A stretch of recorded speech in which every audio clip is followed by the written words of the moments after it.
ಜ್ಯೋತಿಷ್ಯ ಶಾಸ್ತ್ರದ ಪ್ರಕಾರ ಈ ಶುಭ ದಿನದಂದು ಕೆಲವು ನಿರ್ದಿಷ್ಟ ವಸ್ತುಗಳನ್ನು ಮನೆಗೆ ತರುವುದರಿಂದ ಆರ್ಥಿಕ ಪ್ರಗತಿ, ಸುಖ, ಶಾಂತಿ ಮತ್ತು ಸಮೃದ್ಧಿ ನೆಲೆಸುತ್ತದೆ ಎಂಬ ಅಚಲ ನಂಬಿಕೆ ಇದೆ. ಹಾಗಾದ್ರೆ ಈ ದಿನ ನಿಮ್ಮ ಅದೃಷ್ಟ ಬದಲಿಸಲು ಮನೆಗೆ ತರಬೇಕಾದ ಆ 5 ಅದೃಷ್ಟದ ವಸ್ತುಗಳು ಯಾವುವು? ಕಂಪ್ಲೀಟ್ ಡೀಟೇಲ್ಸ್ ನೋಡೋಣ ಬನ್ನಿ. ಇನ್ನು ದಾಸವಾಳ ಹೂವಿನ ಗಿಡದಿಂದ ಈ ಒಂದು ಚಿಕ್ಕ ಪರಿಹಾರ ಮಾಡಿದ್ರೆ ಒಂದೇ ಒಂದು ವರ್ಷದೊಳಗೆ ಚಿನ್ನದ ಒಡವೆಯನ್ನ ಕೊಂಡುಕೊಳ್ಳುತ್ತೀರಾ.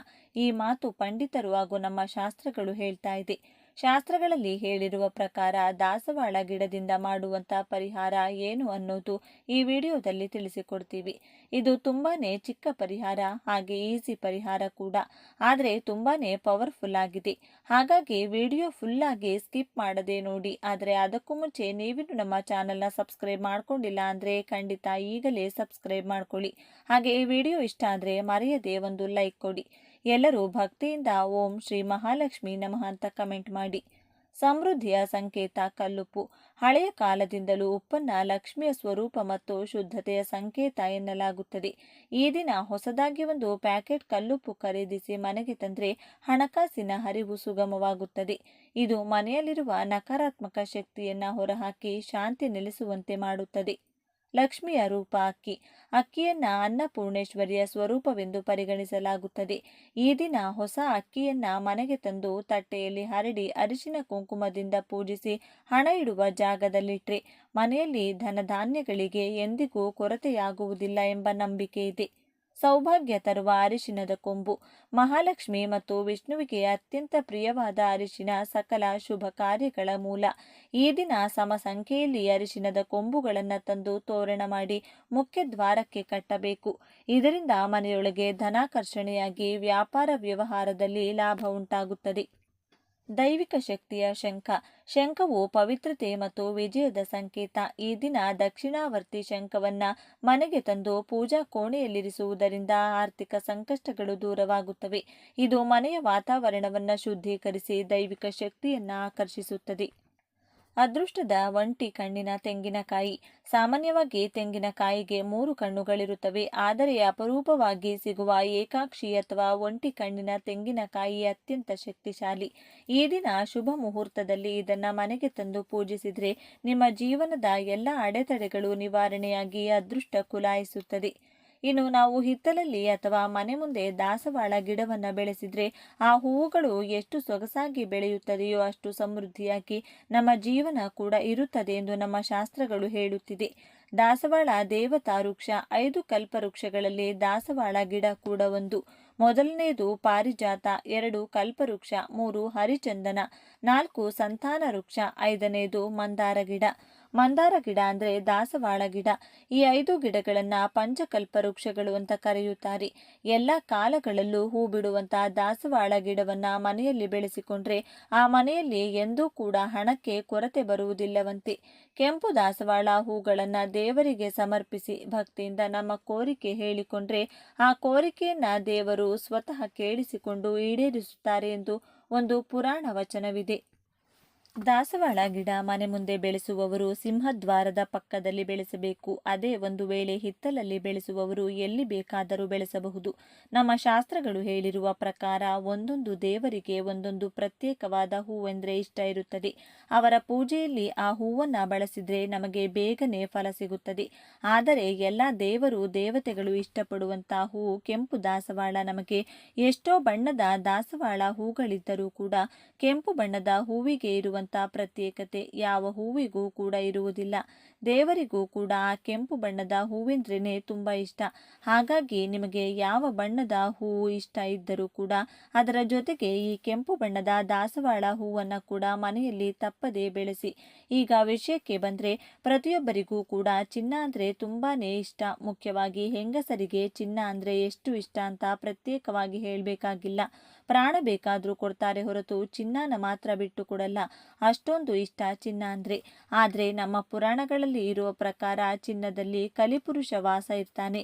ಮಹಾರಾಜ ಯಾವಾಗ ಕಲಿಪುರುಷನಿಗೆ ಚಿನ್ನದಲ್ಲಿ ವಾಸ ಇರೋಕೆ ಅನುಮತಿ ಕೊಟ್ಟರು ಆ ಮರುಕ್ಷಣವೇ ಅವರ ಕಿರೀಟದೊಳಗೆ ಪ್ರವೇಶಿಸಿದ ಕಲಿಪುರುಷ ಅವರ ಪ್ರಾಣವನ್ನೇ ಬಲಿ ಪಡೆದುಕೊಂಡ.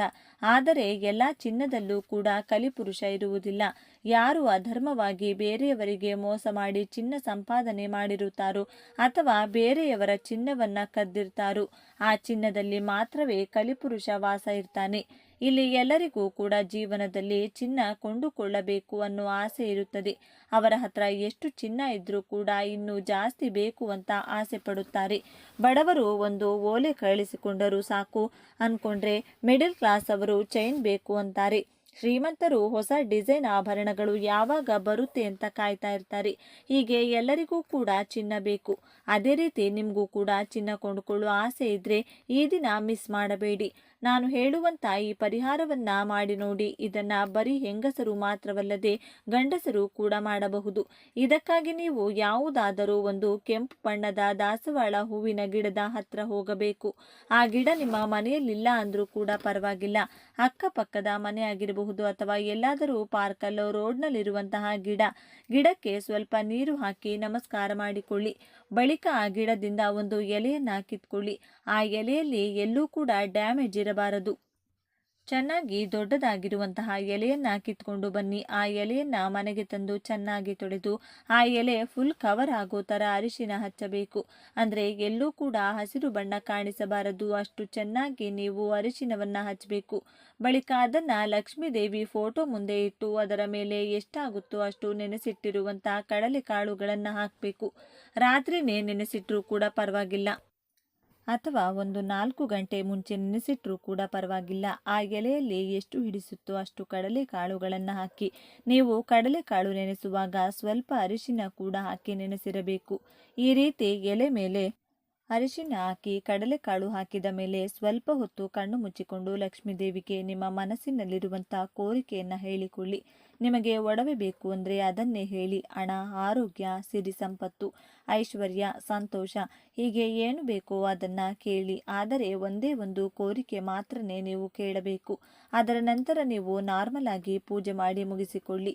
ದೇವರ ಮುಂದೆ ನೀವಿಟ್ಟಂತಹ ಆ ಎಲೆ ಹಾಗೂ ಕಡಲೆ ಕಾಳುಗಳನ್ನು ದಿನ ಪೂರ್ತಿ ಅದೇ ರೀತಿ ಬಿಡಬೇಕು. ಹಾಗೇನೆ ಯಾವ ಸಮಯದಲ್ಲೂ ಕೂಡ ದೀಪ ಆರದೇ ಇರೋ ಥರ ನೋಡ್ಕೊಳ್ಳಿ. ಇನ್ನು ಆ ಕಡಲೆಕಾಳು ಅಥವಾ ಆ ಎಲೆಯನ್ನು ಮುಟ್ಟೋದಾಗ್ಲಿ ಕದಲಿಸೋದಾಗ್ಲಿ ಮಾಡೋಕೆ ಹೋಗಬೇಡಿ. ಇನ್ನು ಅಮಾವಾಸ್ಯೆ ನೆಕ್ಸ್ಟ್ ಡೇ ನೀವು ಸ್ನಾನ ಮಾಡಿಕೊಂಡು ಬಿಸಿ ಬಿಸಿಯಾಗಿ ಅನ್ನ ತಯಾರಿಸಿ ಅದರಲ್ಲಿ ಸ್ವಲ್ಪ ಹಾಲು, ಬೆಲ್ಲದ ಪುಡಿ ಹಾಗೂ ತುಪ್ಪ ಬೆರೆಸಿ ಅದನ್ನು ಉಂಡೆ ಥರ ಕಟ್ಟಿ ಲಕ್ಷ್ಮೀ ದೇವಿ ಫೋಟೋ ಮುಂದೆ ಇಡಿ. ನೀವು ನಾರ್ಮಲ್ ಆಗಿ ಪೂಜೆ ಮಾಡಿಕೊಂಡು ಆ ಕಡಲೆ ಕಾಳುಗಳ ಎಲೆ ಇದೆಯಲ್ಲ, ಇದನ್ನ ನೀವು ಈಗಾಗಲೇ ಲಕ್ಷ್ಮೀ ದೇವಿ ಮುಂದೆ ಇಟ್ಟಿರುವಂತಹ ಅನ್ನದ ಉಂಡೆ ಇದೆಯಲ್ಲ ಅದರ ಮಧ್ಯದಲ್ಲಿ ಭದ್ರವಾಗಿಟ್ಟು ಅದನ್ನ ತಗೊಂಡು ಹೋಗಿ ಯಾವುದಾದರೂ ಹಸುಗೆ ತಿನ್ನಿಸಿಬಿಡಿ. ಒಂದು ವೇಳೆ ನೀವಿರೋ ಜಾಗದಲ್ಲಿ ಯಾವ ಹಸು ಕೂಡ ಸಿಗಲ್ಲ ಅನ್ನೋ ಪಕ್ಷದಲ್ಲಿ ನೀವು ಈ ಅನ್ನ ತಯಾರಿಸುವ ಅಗತ್ಯ ಇಲ್ಲ. ಬರೀ ಈ ಎಲೆಯನ್ನ ತಗೊಂಡು ಹೋಗಿ ಕಾಳುಗಳನ್ನು ಯಾವುದಾದರೂ ಪಕ್ಷಿಗೆ ಕೊಟ್ಟು ಆ ಎಲೆ ಮಾತ್ರವೇ ನೀವು ಯಾವ ಗಿಡದ ಎಲೆ ಕಿತ್ತು ತಂದಿರ್ತೀರೋ ಅದೇ ಗಿಡದ ಕೆಳಗೆ ಸ್ವಲ್ಪ ಮಣ್ಣು ಅಗೆದು ಅದರೊಳಗೆ ಈ ಎಲೆಯನ್ನ ಹಾಕಿ ಮುಚ್ಚಿಡಿ. ನೀವು ಹಸುಗೆ ಕೊಡೋದಿದ್ರೆ ಈ ಡಬಲ್ ಕೆಲಸ ಇರುವುದಿಲ್ಲ. ಎಲ್ಲ ಕೂಡ ಟೋಟಲ್ ಆಗಿ ಹಸುಗೆ ಕೊಟ್ಟು ಬಿಡಬಹುದು. ಹಸು ಸಿಗೋದೇ ಇಲ್ಲ ಅನ್ನೋರು ಮಾತ್ರ ಇನ್ನೇನು ಮಾಡೋಕ್ಕಾಗಲ್ಲ. ಈ ರೀತಿ ಪಕ್ಷಿಗೆ ಕಾಳುಗಳನ್ನು ಕೊಟ್ಟು ಎಲೆಯನ್ನ ಮಾತ್ರ ಅದೇ ಗಿಡದ ಕೆಳಗಡೆ ಹೋಗಿ ಹಾಕಬೇಕು. ಈ ಒಂದು ಚಿಕ್ಕ ಪರಿಹಾರ ಮಾಡಿಕೊಂಡ್ರೆ ಖಂಡಿತ 1 ವರ್ಷದ ಒಳಗೆ ನೀವು ಕೇಳಿರುವಂತ ಕೋರಿಕೆ ಈಡೇರುತ್ತದೆ. ಒಂದು ವೇಳೆ ಚಿನ್ನ ಬೇಕು ಅಂತ ನೀವು ಕೇಳಿದ್ರೆ 1 ವರ್ಷದ ಒಳಗಡೆ ನಿಮ್ಮ ಚಿನ್ನ ಕೊಂಡುಕೊಳ್ತೀರಾ. ನೀವು ಒಂದು ವೇಳೆ ತುಂಬಾ ಬಡವರಾಗಿದ್ದು ಅಥವಾ ದಿನಗೂಲಿ ಮಾಡ್ತಾ ಇದ್ರೂ ಕೂಡ ಚಿನ್ನವನ್ನ ಕೊಂಡುಕೊಳ್ತೀರಾ ಅಥವಾ ಯಾವುದೋ ಒಂದು ರೂಪದಲ್ಲಿ ಚಿನ್ನ ತಪ್ಪದೆ ನಿಮ್ಮ ಕೈ ಸೇರುತ್ತದೆ. ಆ ಅದೃಷ್ಟವನ್ನ ಸ್ವತಃ ಲಕ್ಷ್ಮೀ ದೇವಿಯೇ ನಿಮಗೆ ಕೊಡ್ತಾರೆ. ಹಾಗಾಗಿ ಸ್ನೇಹಿತರೆ, ಮಿಸ್ ಮಾಡಿಕೊಳ್ಬೇಡಿ. ಈ ಚಿಕ್ಕ ಪರಿಹಾರವನ್ನ ಮಾಡಿಕೊಂಡು ನಿಮ್ಮ ಕೋರಿಕೆಯನ್ನ ಈಡೇರಿಸಿಕೊಳ್ಳಿ. ಈ ವಿಡಿಯೋ ನಿಮಗೆ ಇಷ್ಟ ಆದರೆ ಲೈಕ್ ಮಾಡಿ, ಶೇರ್ ಮಾಡಿ. ಹೆಚ್ಚಿನ ಉತ್ತಮ ಮಾಹಿತಿಗಳಿಗಾಗಿ ತಪ್ಪದೆ ನಮ್ಮ ಚಾನೆಲ್ನ ಸಬ್ಸ್ಕ್ರೈಬ್ ಮಾಡಿಕೊಳ್ಳಿ. ಈ ದಿನ ಪರಶಿವನನ್ನು ಶ್ರದ್ಧಾ ಭಕ್ತಿಯಿಂದ ಪೂಜಿಸಲಾಗುವುದು. ಈ ದಿನ ಮಹಿಳೆಯರು ಉಪವಾಸವನ್ನು ಆಚರಿಸುತ್ತಾರೆ. ವಿವಾಹಿತ ಅಥವಾ ಅವಿವಾಹಿತ ಹೆಂಗಸರು ಅಥವಾ ಹುಡುಗಿಯರು ಪತಿ, ತಂದೆ, ಸಹೋದರ, ಮಗ ಮತ್ತು ಮನೆಯಲ್ಲಿನ ಇತರ ಪುರುಷರ ದೀರ್ಘಾಯುಷ್ಯ ಮತ್ತು ಸಮೃದ್ಧಿಗಾಗಿ ಪೂಜೆಯನ್ನು ಮಾಡ್ತಾರೆ. ಈ ದಿನ ಈ ಕಡಲೆಕಾಳು ಮತ್ತು ಹಾಲಿನಿಂದ ಈ ಚಿಕ್ಕ ಕೆಲಸ ಮಾಡಿ ಈ ರೀತಿ ಪೂಜೆ ಮಾಡಿದರೆ ಸರ್ವ ದೇವತೆಗಳ ರಕ್ಷಣೆ ಮನೆಗೆ ಸಿಗುತ್ತದೆ. ಕಷ್ಟಗಳೆಲ್ಲ ಮಂಜಿನಂತೆ ಕರಗಿ ಹೋಗುತ್ತದೆ. ಜೀವನದಲ್ಲಿನ ಎಲ್ಲ ವಿಧವಾದ ಸಮಸ್ಯೆಗಳು ದೂರವಾಗಲು, ಹಣದ ಏಳಿಗೆ, ನೆಮ್ಮದಿಯನ್ನು ಪಡೆಯಲು ಅರಳಿ ಮರಕ್ಕೆ ಪೂಜೆ ಮಾಡಿ. ಶುಕ್ರನ ಬಲ ಹೆಚ್ಚಾಗಿ ಧನಾಕರ್ಷಣೆಯಾಗುತ್ತದೆ ಎಂದು ಇವತ್ತಿನ ಈ ವಿಡಿಯೋದಲ್ಲಿ ಸಂಪೂರ್ಣವಾಗಿ ತಿಳಿಸಿಕೊಡ್ತೀವಿ. ಬನ್ನಿ. ಅದಕ್ಕೂ ಮುಂಚೆ ನೀವಿನ್ನು ಚಾನಲ್ಗೆ ಸಬ್ಸ್ಕ್ರೈಬ್ ಆಗಿಲ್ಲ ಅಂದರೆ ಈಗಲೇ ಸಬ್ಸ್ಕ್ರೈಬ್ ಆಗಿ, ಹಾಗೆ ವಿಡಿಯೋಗೆ ಲೈಕ್ ಮಾಡಿ, ವಿಡಿಯೋ ಸ್ಕಿಪ್ ಮಾಡದೆ ಕೊನೆ ತನಕ ನೋಡಿ. ಎಲ್ಲರೂ ಭಕ್ತಿಯಿಂದ ಓಂ ಶ್ರೀ ಮಹಾಲಕ್ಷ್ಮಿ ನಮಃ ಅಂತ ಕಮೆಂಟ್ ಮಾಡಿ. ಇನ್ನು ಈ ದಿನ ಸಂಜೆ ದೇವರ ಮನೆಯಲ್ಲಿ ತುಪ್ಪದಿಂದ ದೀಪ ಹಚ್ಚಿದರೆ ನಿಮ್ಮ ಮನೆಯೆಲ್ಲ ಸುಖ ಸಂತೋಷದಿಂದ ತುಂಬಿ ಹೋಗುತ್ತದೆ, ಅಷ್ಟೈಶ್ವರ್ಯ ಪ್ರಾಪ್ತಿಯಾಗುತ್ತದೆ. ಶಿವನ ದೇವಸ್ಥಾನದಲ್ಲಿ ಅಭಿಷೇಕ ನೋಡಿದರೆ ನಿಮಗಿರುವಂತಹ ಕಷ್ಟಗಳೆಲ್ಲವೂ ಹೊರಟು ಹೋಗುತ್ತದೆ. ಇನ್ನು ಆರ್ಥಿಕ ಸಮಸ್ಯೆ ಇರುವವರು, ಆದಾಯ ಸರಿಯಾಗಿ ಬರದೆ ಕಷ್ಟಪಡುವವರು ಕಡಲೆಕಾಳುಗಳನ್ನು ನೆನೆಸಿ ಅದನ್ನು ಸೂಜಿ ದಾರ ತೆಗೆದುಕೊಂಡು ಪೋಣಿಸಿ ಮಾಲೆಯಂತೆ ತಯಾರಿಸಿ ದತ್ತಾತ್ರೇಯ ಸ್ವಾಮಿಯ ಕೊರಳಿನಲ್ಲಿ ಹಾಕಬೇಕು. ದತ್ತಾತ್ರೇಯ ಸ್ವಾಮಿ ವಿಗ್ರಹ ನಿಮಗೆ ಎಲ್ಲ ಶಿವನ ದೇವಾಲಯಗಳಲ್ಲೂ ಇರುತ್ತದೆ.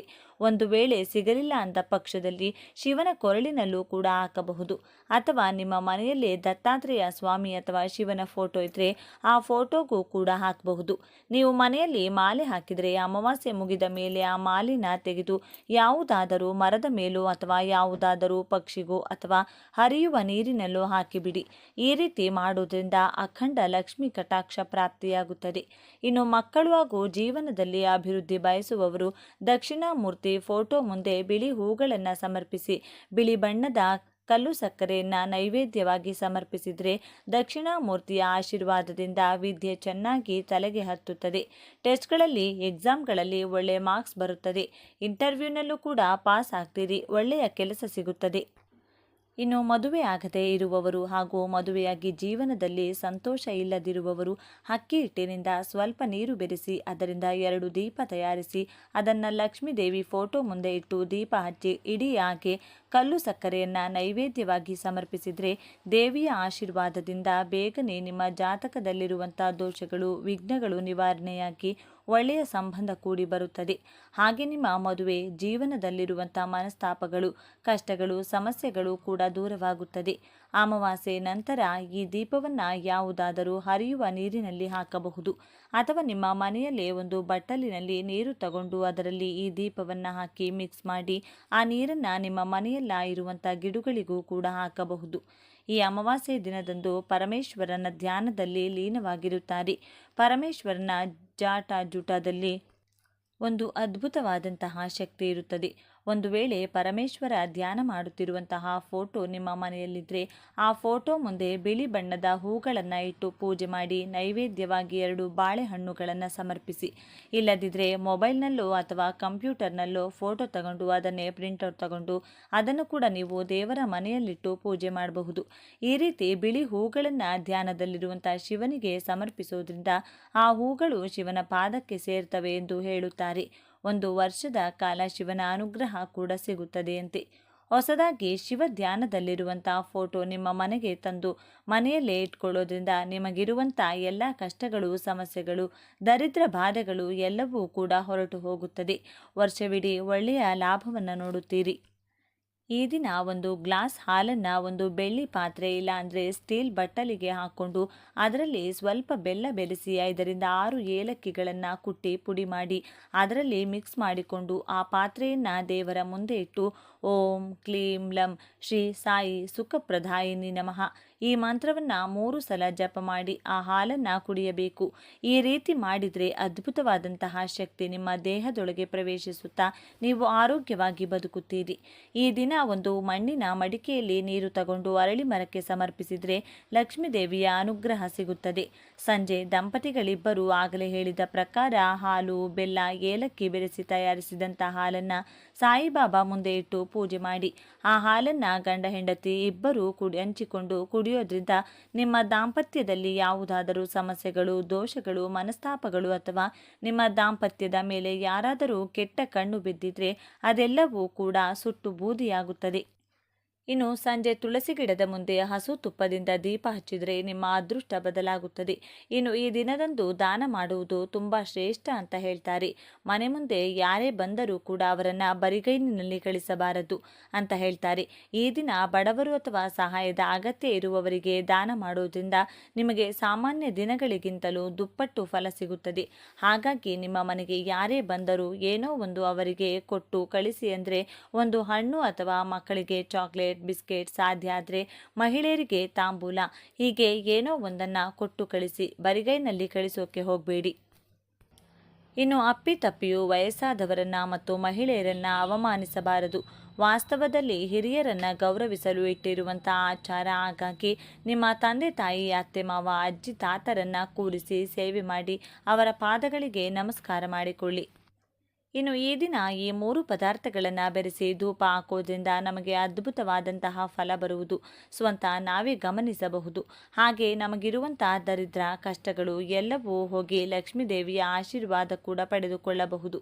ಹಾಗಾಗಿ ಈ ಶಕ್ತಿಯುತವಾದ ದಿನದಂದು ಈ ಅದ್ಭುತವಾದ ಧೂಪವನ್ನು ನಿಮ್ಮ ಮನೆಯಲ್ಲಿ ತಪ್ಪದೆ ಹಾಕಿ. ಈ ಧೂಪ ಹಾಕಿದ ಮೇಲೆ ನಿಮಗೆ ಬರುವಂತಹ ಫಲವನ್ನು ನೀವೇ ನೋಡಿ ಆಶ್ಚರ್ಯವನ್ನ ಪಡ್ತೀರಾ. ಹಾಗೆ ನಿಮ್ಮ ಮನೆಯಲ್ಲಿ ಇನ್ಮುಂದೆ ಹಣದ ಸಮಸ್ಯೆ ಕೂಡ ಇರುವುದಿಲ್ಲ. ದೃಷ್ಟಿದೋಷಗಳು, ದೊಡ್ಡ ದೊಡ್ಡ ಸಮಸ್ಯೆಗಳು ಹಾಗೂ ನಮ್ಮನ್ನು ದ್ವೇಷಿಸುವವರು ನಮ್ಮ ಮೇಲೆ ಮಾಡುವಂಥ ಕೆಟ್ಟ ಪ್ರಯೋಗಗಳನ್ನು ಕೂಡ ನಾವು ಅಮಾವಾಸ್ಯೆ ದಿನ ನಿವಾರಿಸಿಕೊಳ್ಳಬಹುದು. ತುಂಬ ಜನರಿಗೆ ಮನೆಯಲ್ಲಿ ಗಲಾಟೆಗಳು, ಸಮಸ್ಯೆಗಳು, ಹಣದ ಕೊರತೆ, ಆರೋಗ್ಯ, ನೆಮ್ಮದಿ ಇಲ್ಲದಿರುವುದು, ಮಕ್ಕಳ ವಿದ್ಯಾಭ್ಯಾಸದಲ್ಲಿ ಸಮಸ್ಯೆ, ಕೆಲಸದಲ್ಲಿ ಸಮಸ್ಯೆ, ವ್ಯಾಪಾರದಲ್ಲಿ ಸಮಸ್ಯೆ, ಹೀಗೆ ಯಾವುದೋ ಒಂದು ಸಮಸ್ಯೆ ಇರುತ್ತದೆ. ನಿಮ್ಮ ಮನೆಯಲ್ಲಿಯೂ ಕೂಡ ಇದರಲ್ಲಿ ಯಾವುದಾದರೂ ಸಮಸ್ಯೆ ಇದ್ದರೆ ಈ ದಿನ ನಾನು ಹೇಳೋ ರೀತಿಯಲ್ಲಿ ತಪ್ಪದೆ ಧೂಪ ಹಾಕಿ. ನಿಮಗೆ ಅಂಗಡಿ ಇದ್ದರೆ ಅಲ್ಲೂ ಕೂಡ ಈ ಧೂಪವನ್ನು ಹಾಕಿ. ಎಷ್ಟು ಬೇಗನೆ ನಿಮ್ಮ ಸಮಸ್ಯೆಗಳು ಹೊರಟು ಹೋಗುತ್ತದೆ ಅನ್ನೋದನ್ನು ನೀವೇ ನೋಡ್ತೀರಿ. ಈ ದಿನ ಈ 3 ಪದಾರ್ಥಗಳನ್ನು ಬೆರೆಸಿ ಧೂಪ ಹಾಕೋದ್ರಿಂದ ಮನೆಯಲ್ಲಿ ತುಂಬ ಒಳ್ಳೆಯದು ನಡೆಯುತ್ತದೆ. ಯಾಕೆಂದರೆ ಪ್ರತಿಯೊಬ್ಬರ ಮನೆಯೊಳಗೂ ಬಾತ್ರೂಮ್ಗಳು ಇರುತ್ತವೆ. ನಾವು ಹೊರಗಡೆ ಎಲ್ಲ ಕಡೆ ಓಡಾಡಿ ಮನೆಗೆ ಬಂದು ಬಾತ್ರೂಮ್ ಒಳಗೆ ಕಾಲು ತೊಳೆದುಕೊಳ್ತೀವಿ. ನಾವು ಹೊರಗಡೆಯಿಂದ ಮನೆಗೆ ಬರುವಾಗ ನಮ್ಮ ಜೊತೆಗೆ ಹೊರಗಿರುವಂಥ ನೆಗೆಟಿವ್ ಎನರ್ಜಿ ಕೂಡ ಮನೆಯೊಳಗೆ ಬರುತ್ತದೆ. ನಮ್ಮ ಕಣ್ಣಿಗೆ ಅದು ಕಾಣಿಸದಿರುವುದರಿಂದ ನಾವು ಅದನ್ನು ಗಮನಿಸುವುದಿಲ್ಲ. ಹಾಗೆ ನಮ್ಮ ಮನೆಯೊಳಗೆ ಬರುವವರು ಕೆಟ್ಟವರು, ಒಳ್ಳೆಯವರು ಇಬ್ಬರು ಇರುತ್ತಾರೆ. ಅವರ ಜೊತೆ ಬರುವಂತಹ ನೆಗೆಟಿವ್ ಎನರ್ಜಿ ಕೂಡ ನಮ್ಮ ಮನೆಯೊಳಗೆ ಪ್ರವೇಶಿಸುತ್ತದೆ. ಆ ಕಾರಣಗಳಿಂದಲೂ ಕೂಡ ಮನೆಯಲ್ಲಿ ವಿಪರೀತವಾಗಿ ಸಮಸ್ಯೆಗಳು ಶುರುವಾಗುತ್ತದೆ. ಕೆಲವರು ಮನೆಗೆ ಬಂದು ಹೋದ್ಮೇಲೆ ಮನೆಯಲ್ಲಿ ವಿಪರೀತವಾಗಿ ಕಷ್ಟಗಳು ಶುರುವಾಗುವುದನ್ನು ನಾವು ಒಂದಲ್ಲ ಒಂದು ಸಲ ಗಮನಿಸಿರುತ್ತೇವೆ. ಆ ರೀತಿ ಆಗೋಕೆ ಕಾರಣ ಏನಂದರೆ ಅವರ ಮೈಯೊಳಗೆ ಯಾವುದಾದರೂ ನೆಗೆಟಿವ್ ಎನರ್ಜಿ ಇದ್ದರೆ ಅವರು ನಮ್ಮ ಮನೆಗೆ ಬಂದಾಗ ಆ ನೆಗೆಟಿವ್ ಎನರ್ಜಿ ಅವರ ಮೈಯಿಂದ ಹೊರಬಂದು ನಮ್ಮ ಮನೆಯೊಳಗೆ ಉಳಿದು ಹೋಗುತ್ತದೆ. ಹಿಂದಿನ ಕಾಲದಲ್ಲಾದರೆ ಹೊರಗಿನಿಂದ ಮನೆಗೆ ಬರಬೇಕು ಅಂದರೆ ಕಾಲು ತೊಳೆದುಕೊಂಡು ಮನೆಯೊಳಗೆ ಕಾಲಿಡುತ್ತಿದ್ದರು. ಈಗಲೂ ಕೂಡ ಕೆಲವು ಮನೆಗಳಲ್ಲಿ ಇದೇ ಆಚಾರ ಪಾಲಿಸುತ್ತಾರೆ. ದೇವಸ್ಥಾನಗಳಲ್ಲೂ ಕೂಡ ಇದೇ ಕಾರಣದಿಂದಲೇ ಕಾಲು ತೊಳೆದುಕೊಂಡು ಒಳಗೆ ಬರುವ ಆಚಾರ ಇಡಲಾಗಿದೆ. ಆದರೆ ಈಗ ಆ ರೀತಿ ಮಾಡಬೇಕು ಅಂದರೆ ನಮಗೆ ಸ್ವಂತ ಮನೆ ಇರಬೇಕು. ಮನೆ ಹೊರಗಡೆ ಕಾಲು ತೊಳೆದುಕೊಳ್ಳಲು ಜಾಗ ಇರಬೇಕು ಅಥವಾ ಬಾತ್ರೂಮ್ ಇರಬೇಕು. ಇತ್ತೀಚೆಗೆ ಯಾರ ಮನೆ ಹೊರಗೆ ತಾನೇ ಅದರ ವ್ಯವಸ್ಥೆ ಮಾಡಿರುತ್ತಾರೆ. ಎಲ್ಲರ ಮನೆಯಲ್ಲೂ ಬಾತ್ರೂಮ್ಗಳು ಹಾಲಲ್ಲಿ ಅಥವಾ ಬೆಡ್ರೂಮ್ ಒಳಗಡೆ ಕಟ್ಟಿರುತ್ತಾರೆ. ಕೆಲವರ ಮನೆಗಳಲ್ಲಿ ಕಿಚನ್ ಒಳಗಿರುತ್ತದೆ. ಹಾಗಾಗಿ ಇರೋ ದರಿದ್ರ ಎಲ್ಲ ನಮ್ಮ ಮನೆಯಲ್ಲಿ ನಾವು ಬಂದೋಬಸ್ತಾಗಿ ಕಾಪಾಡಿಕೊಳ್ತಾ ಇರ್ತೀವಿ. ಹಾಗಾಗಿ ಆಗಾಗ ಮನೆಯಲ್ಲಿ ಸಾಂಬ್ರಾಣಿ ಹಾಕೋದು, ಪ್ರತಿದಿನ ಅಗರಬತ್ತಿ ಹಾಗೂ ಧೂಪ ಹಚ್ಚೋದು, ಗಂಟೆ ಹೊಡೆಯೋದು, ಶಂಕು ಊದೋದು ಇದೆಲ್ಲವೂ ಎಲ್ಲ ಕೂಡ ಮಾಡ್ತಾ ಇರಬೇಕು. ಬಾತ್ರೂಮಿಂದ ಹೊರಗೆ ಬರುವಾಗ ಕಾಲು ತೊಳೆದುಕೊಂಡು ಬರಬೇಕು. ಇದನ್ನು ಮಕ್ಕಳಿಗೂ ಕೂಡ ಅಭ್ಯಾಸ ಮಾಡಿಸಬೇಕು. ಪ್ರತಿದಿನ ಮನೆಗೆ ಹೊರಗಿನಿಂದ ಒಳಗೆ ಬರುವಾಗ ಕಾಲು ತೊಳೆಯಲು ಸಾಧ್ಯವಾಗಲಿಲ್ಲ ಅಂದರೂ ಕೂಡ ಯಾವುದಾದರೂ ಸಾವಿಗೆ ಹೋದಾಗ ಅಥವಾ ಸ್ಮಶಾನಕ್ಕೆ ಹೋದ ಸಂದರ್ಭದಲ್ಲಿ ಯಾವುದಾದರೂ ಪಾತ್ರೆಯ ಒಳಗೆ ಕಾಲಿಟ್ಟು ಮನೆ ಹೊರಗಡೆಯೇ ಕಾಲು ತೊಳೆದುಕೊಂಡು ಮನೆಯೊಳಗೆ ಹೋಗೋಕೆ ಪ್ರಯತ್ನ ಪಡಿ. ಅಥವಾ ನೀವು ಮನೆಯೊಳಗೆ ಬಂದರೂ ಕೂಡ ಸ್ನಾನ ಮಾಡಿದ ಮೇಲೆ ಮನೆಯೆಲ್ಲ ಗಂಗಾ ಜಲ ಚೆಲ್ಲಿ ಮನೆಯನ್ನು ಗುಡಿಸಿ ಒರೆಸಿಕೊಳ್ಳಿ. ಅಥವಾ ಒಂದು ವಾಟರ್ ಬಾಟಲ್ ತಗೊಂಡು ಮನೆ ಹತ್ತಿರದಲ್ಲಿ ಎಲ್ಲಾದರೂ ಜಾಗ ಇದ್ದರೆ ಅಲ್ಲೇ ಕಾಲು ತೊಳೆದುಕೊಂಡು ಮತ್ತೆ ಮನೆಗೆ ಹೋಗಿ. ಇನ್ನು ಧೂಪ ಹಾಕೋಕೆ ಬೇಕಾದಂಥ ಪದಾರ್ಥಗಳು ಸಾಂಬ್ರಾಣಿ, ಕರ್ಪೂರ ಹಾಗೂ ಕೆಲವು ಒಣಗಿದಂಥ ಬೇವಿನ ಎಲೆಗಳು. ಈ 3 ಪದಾರ್ಥಗಳನ್ನು ತುಂಬ ಮುಖ್ಯ.